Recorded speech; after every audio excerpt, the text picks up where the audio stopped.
it's Georgia down in Australia, and this is the journal type project for my January 2022 virtual faith art retreat, More Than Words. Now, the thinking behind this project, because there's always some sort of crazy thinking going on. Now, as a lot of you know, I make a couple of faith-based art journals throughout the year. One during the season of Advent, where every day I art journal a page that is based on one of the scriptures of the day. And the same thing during the season of Lent. I art journal a page based on scripture every single day.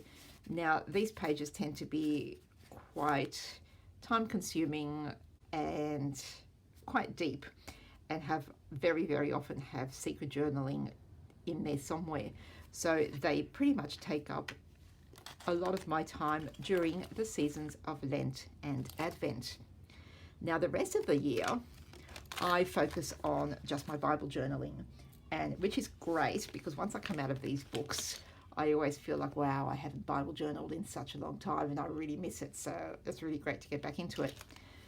But I was kind of thinking, during that time of the year that is not these two major seasons, that time that we Catholics call ordinary time, I wanted to have a journal. Not that I go full on with the art journaling like I do in these two, but just that I take down some notes every now and then when something really important comes up, and keep a few other things. Now, I've got a few things in mind and I will talk about them when I come to them. So I've had that in the back of my mind, and then last Sunday at Mass, during his homily, my priest said something, and I will come to that when I'm making the cover. He said a particular line, and I thought, immediately I thought, yeah, that needs to be the reason for my notebook.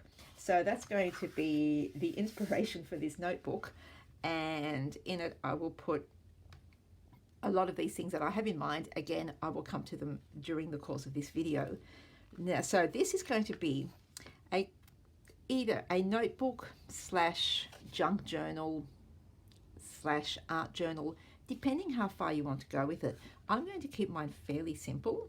I'm going to have a lot of blank pages and maybe a few little extra bits to put things in, but most of it is going to be just for journaling. I'm not going to do the full-on art journal thing in here.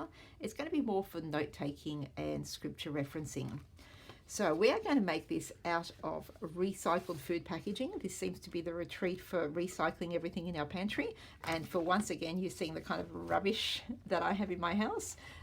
Big disclaimer, I don't eat this, my son does. Okay, so I have used a cereal box because I do like the sturdiness and yet flexibility of cereal boxes. And I have cut out one of the large sides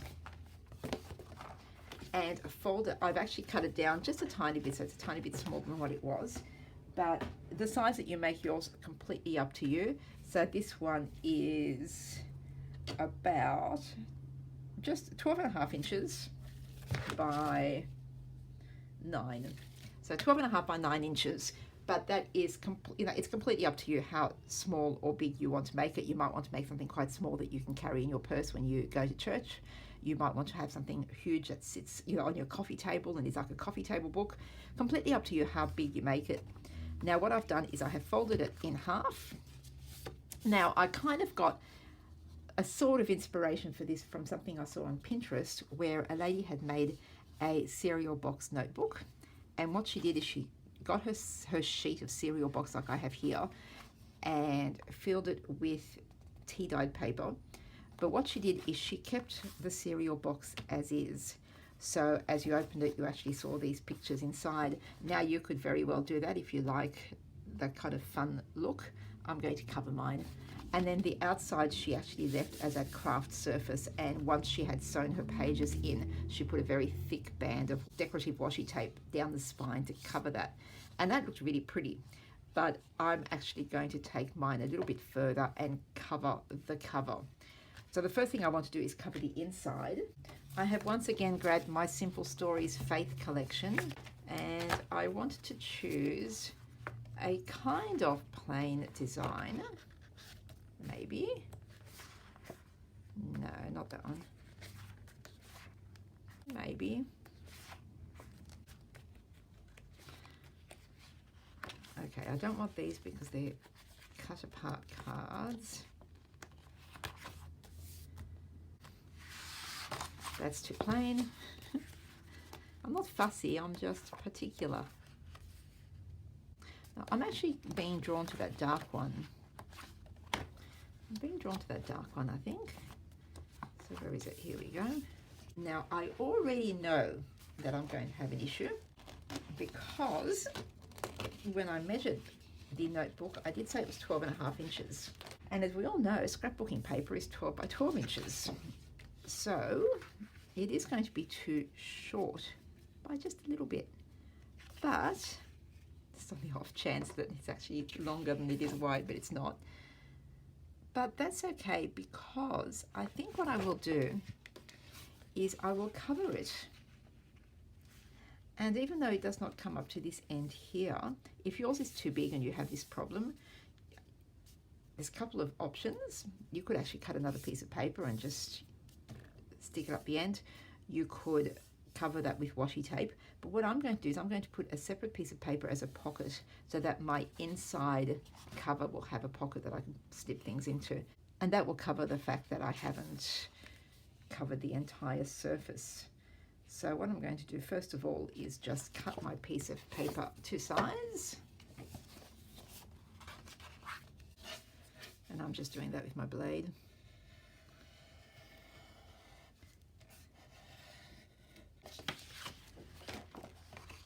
And I will then glue it down onto the surface of my cereal box.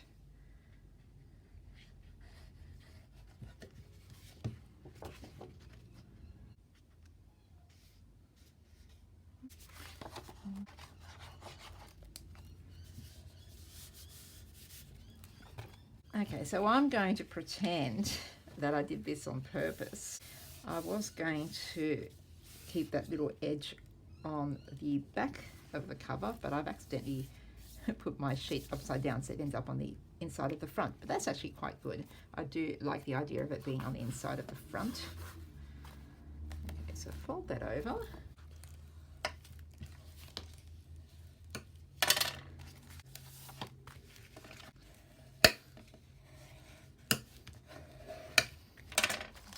And I am just going to put a whole lot of bulldog clips around the edges to hold it down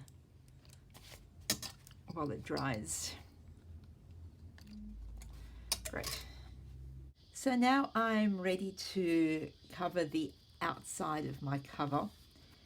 And so I'm looking at these journals that I make through the year, and I make my Advent/Christmas journal. I make my Lent and Easter journal.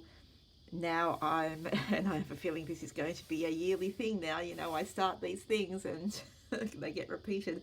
But this is my far more simple purpose, ordinary time journal. And thinking of how to decorate the outside, because they do tend to be decorated with appropriate papers and embellishments. So we have Advent and Christmas, Jesus is coming, Jesus is born. We have Lent and Easter, Jesus suffers, dies and rises. Then we have ordinary time, Jesus teaches. So I thought it would be kind of cool I've pulled out one of my art supply Bibles. Now this is one that I picked up at a thrift store. This was at a St. Vincent de Paul store, so thank you so much, Vinnie's. They had a pile of them on the counter, and I said to the girl, oh, how much are the Bibles? And she said, oh, you can just take one if you like. So I was like, great. I restrained myself from taking the entire pile, just chose one. For the back cover, I thought I would pull out some of the pages and do a bit of a collage, simply because, number one, the pages are not big enough to cover the entire surface, even though I'm going to paint around the edge. And number two, because one of the pages that I do want to use, I have already cut bits out of. and so I thought I'll sort of collage this page along with some others. And the reason I want to use this page is because it does have that chapter from St. John's Gospel, chapter 2, the wedding at Cana, Jesus turning water into wine. And the reason I want to use this is because last week, put this aside because we'll get to that later, last week at Mass, this was our Gospel reading, and during his homily, our priest said something that I thought, oh yeah, really great, this is going to be used. He quoted that line from Mary saying, do whatever he tells you. And then he said, this is our ordinary time. And I went, oh yes, that's it, spot on. You just said the line that I need. So I went onto the computer today and I've made up what is going to be my front cover. I have used that inspiration, do whatever he tells you. This is our ordinary time. I have written it over a picture of which a lot of you are familiar with this picture because I use it for so much. It's a picture I took of my journaling Bible number 1 with this beautiful background at a shrine that I was visiting where they have a life-size Stations of the Cross, and you can see one of the stations in the background where I put my book up on a balcony and took a great photo, and I use it a lot. So I've used that as my background and I've sort of faded it way into the background so that we can see the words, and I'm going to use that as my front cover because I think that really sums up the entire purpose of, or rather all of the thinking behind this book. This is going to be a book of all the teachings of Jesus that we read about, pray about, look at throughout the year, and things that come up. I can't tell you what because, hey, you know me, but things that come up as a result, or things that I need to jot down or remember, or all sorts of things are going to go inside this journal. So this is the Jesus Teaches Through the Year journal.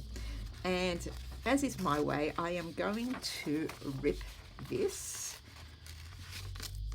Most of you will probably want to cut yours and be neater, but you know me. So I'm going to rip it, and I'm trying to do a not too horrible messy rip.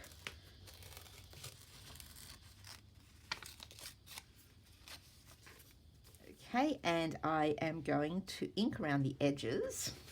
And I'm going to use Peeled Paint Distress ink for this for a couple of reasons. One of them being I'm picking up on some of the green in that very faded out background. There's another reason, we'll get to it in a second.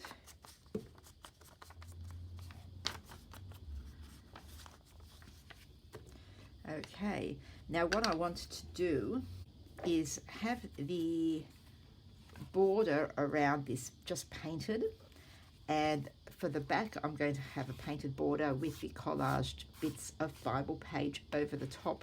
So what I'll do first of all is paint that border area. Now the color that represents ordinary time is green, and as much as I am not a green crafty girl, I am going to paint that border area in green. So not quite sure here how this green's going to go. Oh, we might turn the light on. Apologies if that suddenly made a huge difference. I realized I did not have my light on. So, oh no, I'm kind of liking this green. I think this green is actually quite good. So we might just use this green, and this is Dina Wakley Evergreen. And being a Dina Wakley paint, it's going to be nice and thick, and I won't be needing heaps of layers.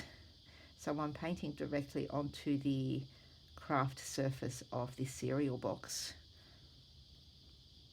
Maybe we'll need 2 layers depending on how it dries, but I don't feel the need to gesso my surface. I think it will be fine just painting straight over it.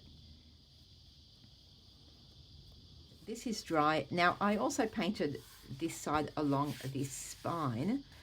I think I'm going to, it's already starting to come undone because of the raggedy folding motion, I think I'm going to end up putting something along the spine, either washi tape or some ribbon. But for now, I've painted it because I'm not quite sure where I'm heading with it. Now I'm going to stick this onto my front cover.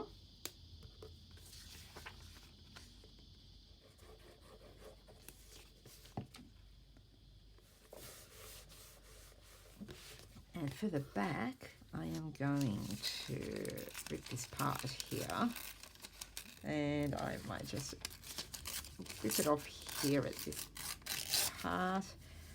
So might want just another piece of something else. Let's see how much we have left of Matthew. I'm a little bit reluctant to do this because I know that I have quite a few art supply Bibles, but this is the one that has the format that I like the most when it comes to tearing out pages and using them on things that I do. So I know that every page that I take out of this is, oh, this could be something that I want one day, but that's okay. All right. I'm kind of looking for something that has teachings on it that I can use, and I'm thinking parables here, fabulous. So great. I'm going to just rip this here. And I'm sort of thinking I want this on a bit of an angle.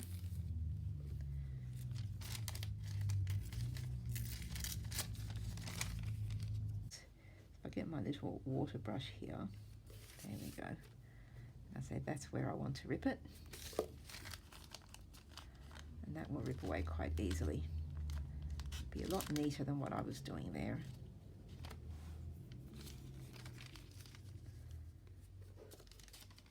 And I want this to be straight across the bottom there.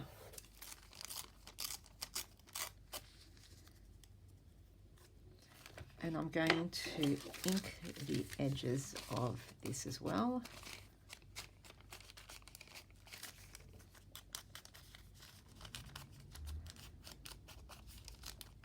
And because Bible pages are so thin, I find that the best way to stick them down is using clear gesso. Of course, you don't have to do this. You can use glue. It's just my favorite way. It glues them down very well, and it also helps with any creases that you might get if you just glue them down. So I'm popping that down here. So I'm painting the gesso onto the surface of my cover rather than onto the Bible page.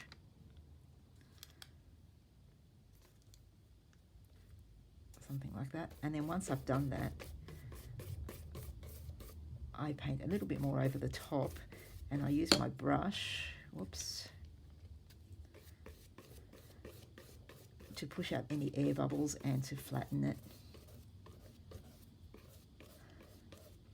And though I'm normally a little bit more careful so that I don't get any creases, I did sort of put it down a little bit roughly, and I am not putting in too much effort with my brush at getting rid of those creases because I do want a little bit of that look of old Bible page. I could have maybe aged it with some ink, but that's okay. Too late for that now. But I do want that sort of creased page kind of look. Haven't done that enough, but that's okay. At the end of the day, it's just the cover, and this is going to possibly get carried around a little bit. So by the end of the year, it will very likely be in not such a good state. Let me put it that way. Okay, so now I really need to let that dry. Right, now for the pages. Now, again, the kind of pages that you put in your book, totally up to you, depending on what you wanted to use it for. I am going to keep this very plain and simple. I have pulled out some plain white copy paper and some sheets of tea-dyed and coffee-dyed paper. Now, this is my thinking. There are 34 weeks of ordinary time. 2 of those weeks have already gone at the time of making this video. So that's 32 weeks. And I'm kind of thinking, well, if I have a page per week, because again, I'm not going to do I'm actually not going to do any artwork in this book at all. This is not an art journal. It's more a scripture writing slash journaling kind of, I don't even know at this point. I don't know it. I do know that it's for writing notes and keeping track of important things and thoughts and things. It's for all the other things. It's for all the other things. I do the Bible journaling and the journal keeping, da da da da da. This is for all the other things. So I'm thinking, if I want a page per week, because I'm not going to be spending huge amounts of time in this book, this is going to be the sort of thing that I pull out and, you know, jot something down in every now and then, pop something special in. So if I want a page per week, then 8 sheets of paper will do me fine, because each sheet of paper folded over will give me 4 pages. So I have 4 of the plain white copy papers and 4 of the dyed papers, and I don't even need to cut them to size, because as it so happens, they are just slightly smaller than my cover, which is how I want it. I don't want the papers the same size as the cover, because then it will look kind of messy on the outside, which I normally go for, but this time I want a nice, neat kind of notebook. I'm making this as a notebook rather than a journal, if that makes any sense. Now I'm going to go 1 tea dyed, 1 plain, intersperse them like this. No reason other than for variety. So that's my start. So I'm folding all of them in half, 2 by 2.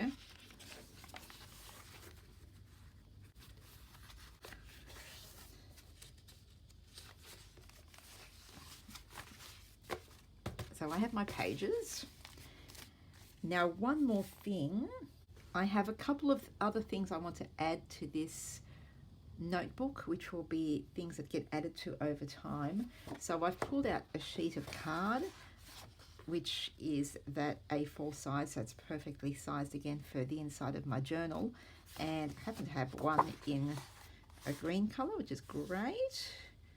Now I chose cardstock, or this lightweight cardstock, as opposed to paper, because this is going to have something stuck to it. I'm not quite sure yet. Possibly one of the pages possibly have some sort of pocket. We'll see as this video progresses. So I want something a little bit sturdier, so that will be my outer page, because I'm thinking I will have, yeah, something here, possibly something there, then all the journaling and stuff will happen. At the end I'll have this this thing that I don't know if people are going to like what I'm planning here, but it's something that I need to do. I don't know, people will shake their heads, I'm sure, but it's not as bad as it sounds. Now I'm sort of thinking of adding an envelope to all of this, but I guess if I add an envelope like that, I can pop things in. Yeah, I like that, but not quite. Not at the start. I could do it in the center, because that would make it a lot easier to get into, actually. So we might do that in the center.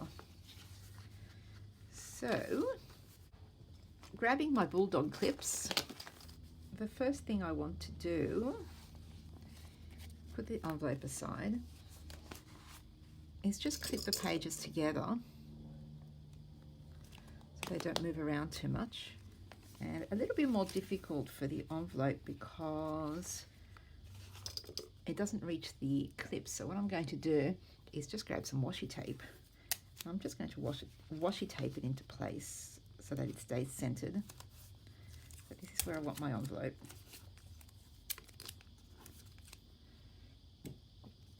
And then if I line this up, the center of my page here, I'm grabbing my foam mat, which will make life a lot easier. And with a sharp pokey tool, I'm going to first of all measure down to the center. Okay, so this is 8.5, so 4.25 is my center. But if I poke that, making sure that I'm aimed at the spine, there we go. Put a nice hole there. Might have been useful to actually clip that onto the cover.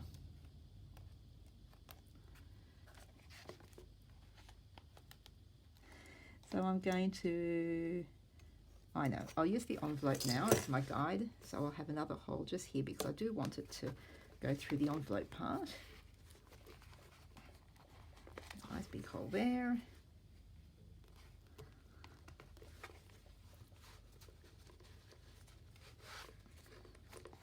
Great.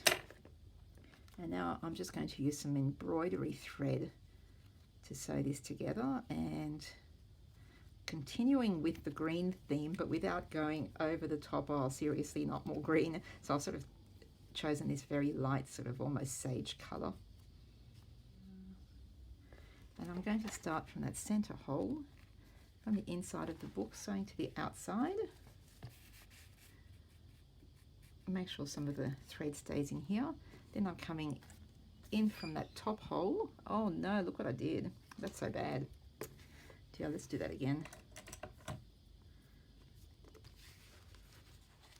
Okay, I've just made another one. And I will fix that boo. I'm definitely going to cover this spine now. Oh goodness, I was not paying attention. Okay, in through the top hole. Then I'm going back in through that center hole.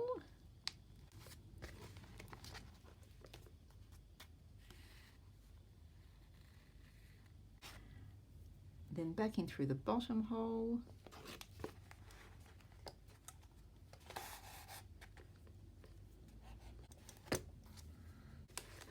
And then I'm just going to run it underneath that top strand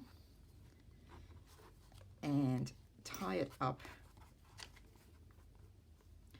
with the piece of thread that's left hanging that I started with. So tie the two together and a nice double knot, nice and tight. Cut that to length, and I have my book bound. Now I know I have this strip here that covers the sticky part of the envelope. When at some point I'm going to come back and I'm going to cover that with some washi tape or something else. Now take this washi off, take all the clips off. Okay, and I have my very simple notebook. This envelope in the center. So I have lots of pages to write my bits. Okay, so it's time to start adding all the bits and pieces onto this journal, and the first thing I'm going to do is make a closure for it. I'm going to do that before I add this side pocket on the inside, because I need to have access to the back of this front cover. I am going to make a very simple button closure. So I have a button with two holes. Mine happens to be a love heart shape. And I'm going to get the same embroidery thread that I used to bind this notebook so that it's got some sort of continuity. And I'm going to measure out, I'm thinking, I think I want mine to go around twice. So I'm going to measure it twice the wraparound of the journal, and a little bit extra to actually sew my button with. I don't know if that was even English that I spoke then, but I'm sure you all know what I'm talking about. So just thread this onto my needle. That's ready to go. Grabbing my foam mat again because it does make this much easier. I'm going to pop my button where I want it and pre-punch the holes to make it easier for me. That will make it a lot easier to actually put the needle through this cover. Okay, I'm just going to tie a knot, and I'm not worried about the messiness here because I'm actually going to have that pocket on the inside of that front cover, so I'm not really concerned about this messy knot over here. if you are not putting a pocket inside your front cover, you might want to do something a little bit neater than what I've done. And if you're a better button sewer than I am, you might have a much better way of doing this. Oops, wrong hole. So I'm just going to sew that button on.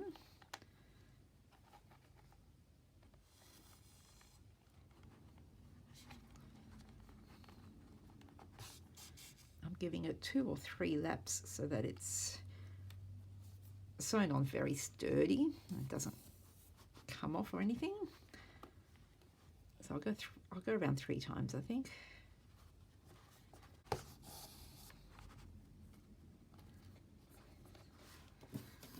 Now, if you were not putting a pocket inside your front cover, you could leave it like this, and then this would be your closure here, like this.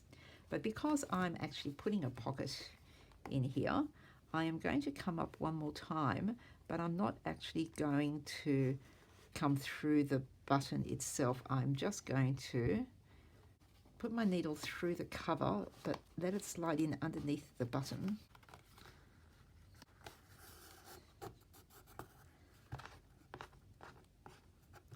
Okay, now I'm actually going to run it around the button one time, put my needle through that loop. That way I've tied a little knot so the button won't become loose. Okay, so now that's knotted up. This will stay nice and tight, and I can take my needle out. This will now be my closure. I can go around twice, then wrap it around the button, ta-da, like that. So cut this to a length that I like, and I may or may not put a little bead or something at the end of this. Once we're finished, we'll see. So that's the closure done. So I'm now going to move to the inside, and the first thing I'm going to do is make that side pocket. So once again, grab that same paper pad and use some of this. Yes, yes, yes. I might use these 2 here, so I've got the dark along the edge and moving into that light pink.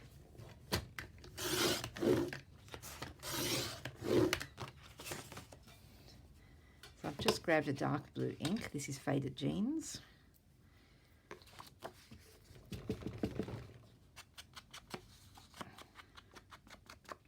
And I'm just inking along the edges. Okay, so I'll grab my glue and I will just put glue on 3 edges.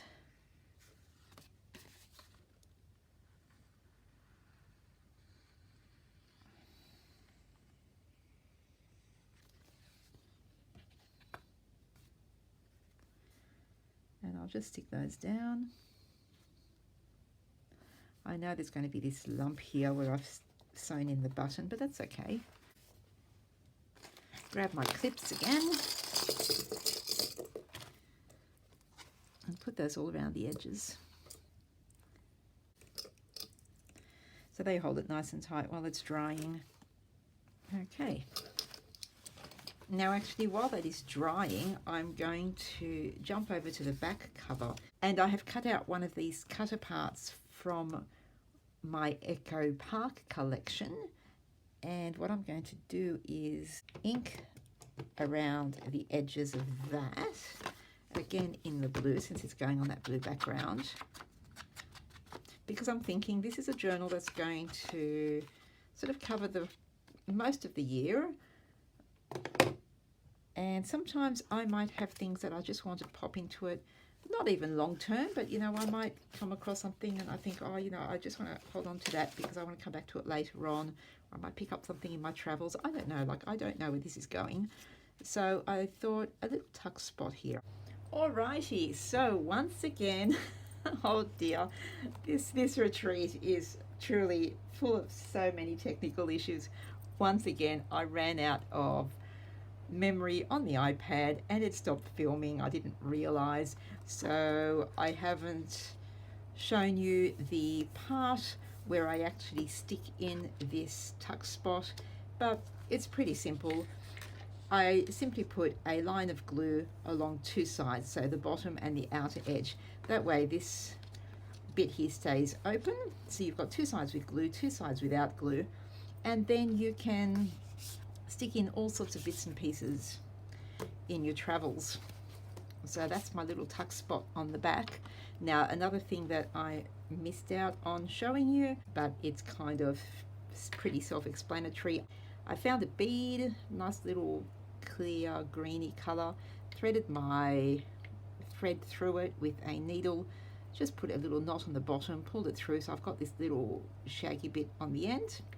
So now my tie string can go around, my closure can go around, spin around the button, and there you go, there's a little bead hanging off. So it's nice and simple, very cute. So what I want to do now very quickly is just give this spine a little bit of protection and pretty upness, because it is going to, the paint is going to chip over time, simply because of the fact that it has that fold there, and every time I open and close it, it's just making the paint crack. So I've pulled out some lace ribbon, and I'm going to cut a piece just slightly longer than my journal, because I know that I tend to make things a little bit too short very, very often. It's as simple as getting some glue onto your journal spine area. I'm doing one side at a time. Lay it nice and flat, pop it around, do the other side. And this is kind of a rough stick. I know some of the edges won't be stuck down properly because I haven't got the glue all the way to the edge, but this is just to get me started. And then once it's dry, I will go back in and just fix up all those areas. Now I'm going to need my clips because this will take a while to dry. So I think this is a bit of an overnight job. I've just got clips all the way along the spine just to hold it down. And then once it's dry, I'll go back in and glue the little edges that have missed out on the glue, like this. And I will also give it a layer of some sort of sealant. I'll probably use collage medium, so I will seal it, and then that will be my notebook. So here is my finished notebook. I used my Distress collage medium to seal it. That will make it a little bit more travel worthy, because I think this will be in my bag a lot of the time in my travels, so that will keep it a little bit protected.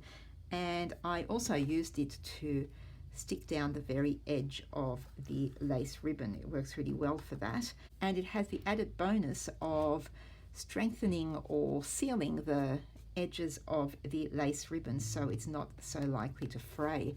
So here is my finished journal, and open it up. Very, very simple. I keep jumping back and forth between journal and notebook, whatever I decide to call it from day to day. So I've got a pocket in here that I can put things into, and there is something yet to come here, possibly there. I have all my pages just for note taking. I have this envelope in the center that I will swap out this strip here for some washi tape. And then once again, I have something to add to the end, and a tuck spot here. So very simple notebook that can be used for all sorts of purposes. I will make another tutorial video with the little add-ons that are going to be in here, and I will put the link for that video down below in the description. So for now, thank you very much for joining me, and I will catch you in the next one. Bye.